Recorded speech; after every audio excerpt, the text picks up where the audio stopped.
Buenas tardes a todos y todas. Mi nombre es Arturo Díez Gutiérrez, soy escritor y profesor, y me gustaría enmarcar esta plática en una beca que me gané recientemente por la Secretaría de Cultura, la beca de Jóvenes Creadores, para escribir un proyecto que lleva por nombre Campo Nuevo. Perder una casa, encontrar un refugio. Mis primeras incursiones en la escritura fueron en el género lírico. Y como es común en los primerizos en el género, pensaba que ante todo escribir un poema era escribir sobre el amor. Escribía lo que yo en ese entonces llamaba poemas para enamorar a una chica. A ella le gustaban los escritos que le llevaba, celebraba cuando me veía llegar con unas hojas llenas de una letra grande y descuadrada. Sin embargo, no ocurrió todo como yo esperaba. Yo pensaba que tenía una oportunidad, quizá pude haberla conquistado con el paso de una década, pero en aquel momento el principal problema no fueron mis versos carentes de métrica, aunque no de imaginación, sino que ella tenía 16 años y yo 8. Así que el chico que pasaba por ella en una motocicleta ruidosa me aventajó rápidamente y la conquistó. La pérdida no solo es la ausencia de una cosa, también es la búsqueda de algo. Seguí escribiendo en diferentes libretas que después perdía, porque lo importante no era lo creado, sino la creación en sí. Escribir por el hecho de escribir, disfrutar del sendero en la montaña sin pensar en la cima, incluso tener la osadía de pasar rodeándola. Pronto, unas compañeras de la escuela descubrieron que, aunque irregular, siempre escribía en una libreta azul que llevaba a la escuela. Entonces decidieron husmear en ella. ¿Qué hice yo? Pues busqué esconderla. Las vi un día hurgando en mi mochila. No me tomaba en serio la escritura y era bastante inseguro en que los demás leyeran lo que escribía. Pensaba que lo usarían en mi contra después, así que comencé a optar por esconder la libreta. Esto implicó no llevarla a la escuela, o cuando la llevaba, trataba de tenerla conmigo todo el tiempo. Terminé por perderla entre escondite y escondite. También recuerdo que por aquella época le mostré a un compañero algo que escribí y no me creyó que fuera mío. Durante la preparatoria, mi escritura fue todavía más inconstante. Solo hacía en hojas sueltas, cartas amorosas otra vez, que escribía con el fervor de la escritura, pero no del amor. Por eso muchas veces no correspondía lo que escribía con lo que decía, mucho menos con lo que hacía. Si me preguntan, diré otra vez que no conservé nada. El último año de la preparatoria, un acontecimiento en mi vida, me hará abandonar la escritura por largo tiempo. Los primeros años en la universidad, más todavía. Una casa no solo es 4 paredes, ventanas, techo, jardín. Una casa tampoco solo es un perrito y papá o mamá en ella. Hermanos, una casa no se limita únicamente a los vecinos, a los árboles y las aves alrededor. Una casa es mucho más, es un territorio que atraviesa el pecho. Si ahora cierro los ojos, puedo volver a esta casa, puedo ver los cipreses doblándose en una tarde de llovizna, con los vienteveos cuidando el nido. Es una imagen entre muchas, pero esa casa, materialmente, la perdimos. Ya no existe más que en el recuerdo. Mi madre y mis hermanas la lloraron en ese tiempo, pero yo no, porque pensaba tontamente que los hombres no lo hacíamos, que no llorábamos. Mucho tiempo, bueno, no tanto, más o menos un poquito de tiempo después, maduré, me di cuenta de que era una tontería, que los hombres también podemos llorar, pero ya no lo hago porque es un recuerdo que no duele. Sin embargo, aquella pérdida en aquel momento me quitó toda gana de escribir. Tampoco salí con nadie por más de un año, quizá 2. Las tardes las pasaba en una habitación azul, viendo películas hasta quedarme dormido, y por las mañanas me iba a la escuela. Estaba deprimido, ahora lo sé. El efecto positivo, por llamarlo de alguna manera, fue que el último año de preparatoria me enfoqué en los estudios y pasé de ser un alumno de 6 y 7 a uno de 9 y 10. Mi madre me había preguntado si quería estudiar la universidad en la UNAM y estaba ese reto. Entré a estudiar economía. Un semestre fue suficiente para saber que me gustaban las matemáticas y leer de teoría económica, pero no relacionar las operaciones algebraicas con los conceptos y la historia. Sobre todo noté que aunque no era tan buena en las operaciones como explicando los resultados, y que era un terrible aburrimiento trazar modelos parabólicos y rectas e intersecciones, se me hacía fácil, viendo el gráfico, explicar con palabras lo calculado. A pesar de la insistencia de mi madre, abandoné el barco las primeras vacaciones. ¿Ahora qué estudiaría?, preguntó ella. Entonces no existía la carrera de escritura creativa en universidades públicas, si no, mi elección hubiera sido muy sencilla. Así que la opción natural era literatura. Todavía no me informaban que en esas carreras, ante todo, te forman para ser crítico literario. Cuando apliqué para economía, no me interesé por revisar los programas de estudio. Aprendí del error y esta vez lo hice.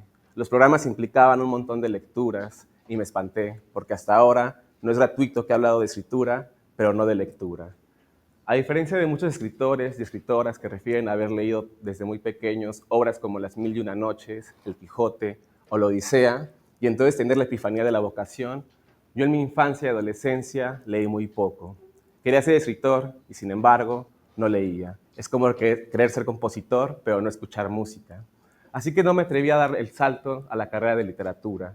Busqué otros programas que me ayudaran a hacer un rodeo. Otra vez, disfrutar del sendero sin pensar en la cima. Saqué ficha para la carrera de Ciencias de la Comunicación. Tenía, para mí, una dosis media entre lectura y escritura. Luego de la carrera en Economía, pensé que sería facilísima. El primer semestre fue, precisamente, una odisea. Eran bastantes lecturas y yo leo muy lento. Ahora me van a decir que no solamente no leía lento, sino que ni siquiera leía. Pero es porque hice una elipsis, es decir, un breve salto hacia el futuro. Ahora hagamos un flashback.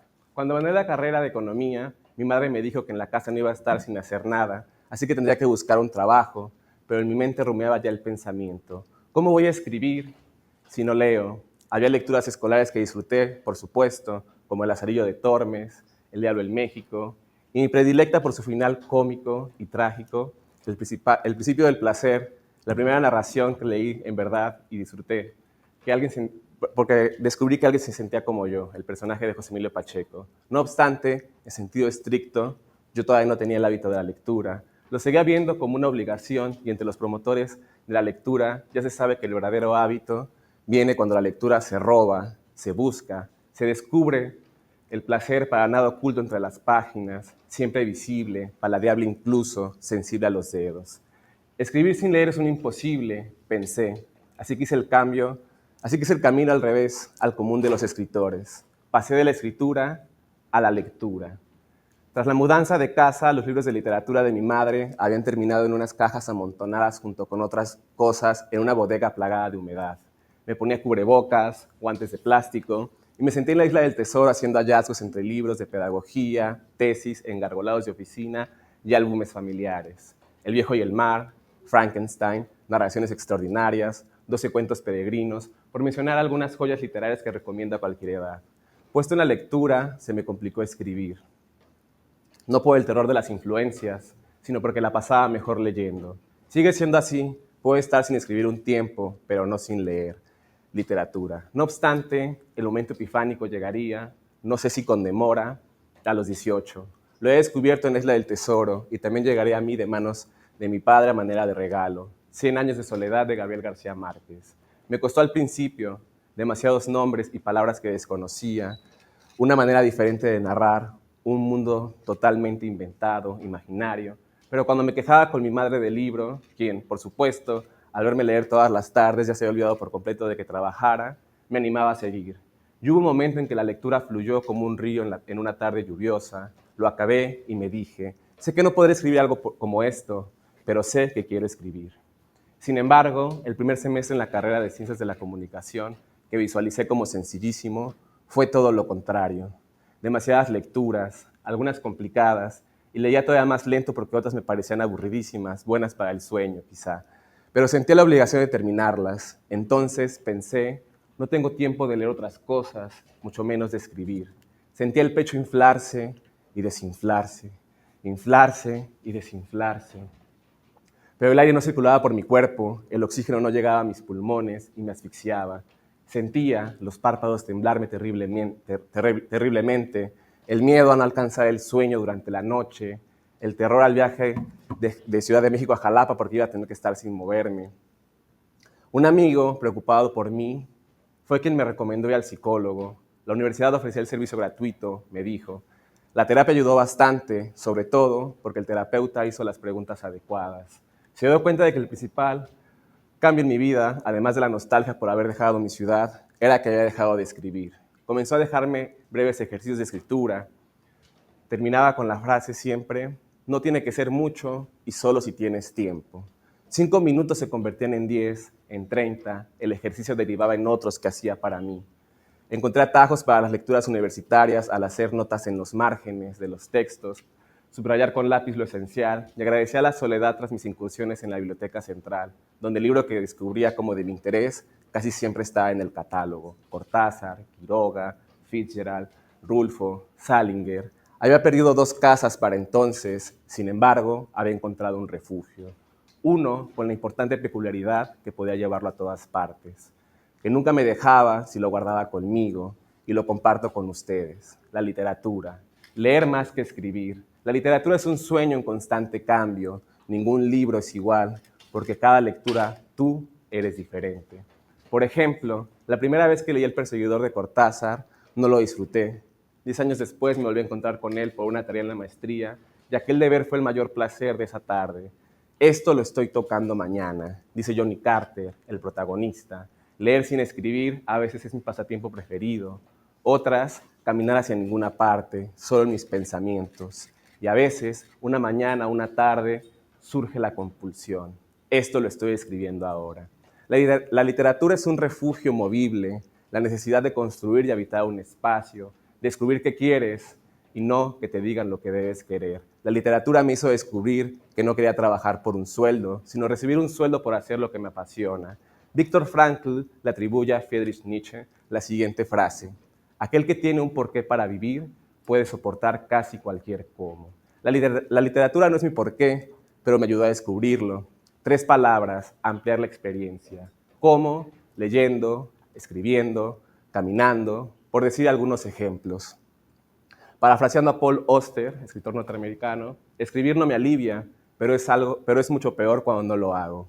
Se habla de si se puede vivir de la escritura, más no de si se puede vivir de la literatura, entendiéndola como algo mucho más amplio que escribir.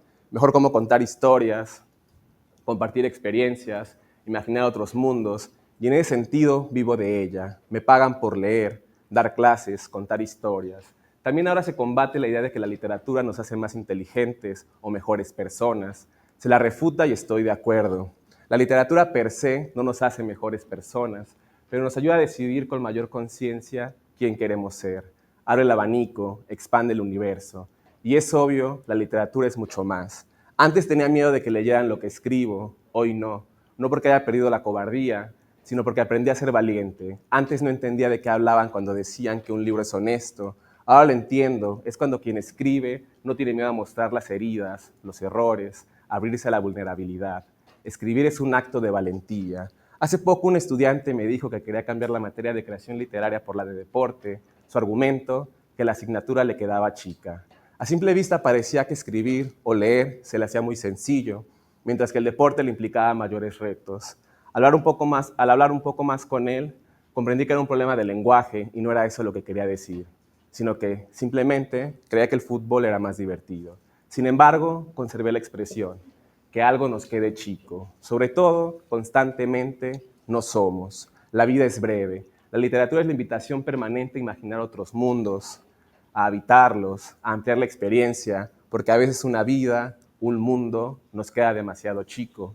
El estudiante volvió, está aquí ahora. Ulises llega a Macondo. Muchas gracias.